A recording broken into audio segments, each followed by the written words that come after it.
За одоо та Монгол улсын ерөнхий сайдаар томилогдох нь тодорхой болж байгаа шиг байна.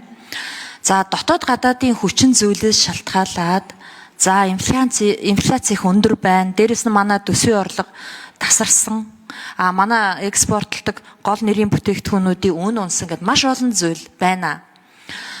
Танд маш баггүй хүнд үе байгаа. Тэгээ ийм үед Монгол улсын ерөнхий сайд болно гэдэг бол их зөрөгтэй ухаалаг хүний шийдвэр эсвэл их тэнэг хүний шийдвэр гэж би бодоод байгаа байхгүй юу. Тэгэхээр та өөрөө энэ саналыг гаргасан юм уу? Би Монгол улсын ерөнхий сайд болёо гэж. Эсвэл Монгол улсын ерөнхийлөгч таныг болоо гэсэн үү? Эсвэл өмнөх ерөнхий сайд оюун эрдэнэ та болчихоо гэсэн юм уу? Би эндээс нэг юм бодоод байна л да. Монголын түүхэнд гашуун түүх байдаг. Үгэн дорохгүй бол шорон дор гэсэн үг байдаг.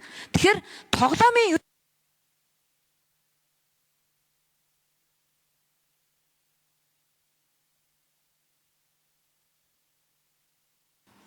За.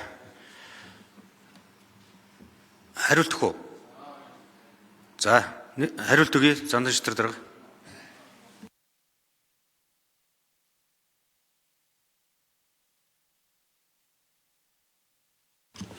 За, нэр дэвшигч хариулт өгнө. 6 дугаар микрофон.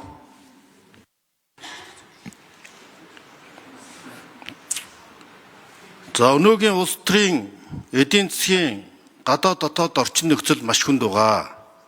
Энэ үед нэг бол их тэнэг хүн, нэг бол их зөрөгтэй хүн энэ ажлыг хийнэ гэж байгаа агуулга нь одоогийн цаг үеийг хамгийн сайн мэдэрч байгаа хүний үг мөн.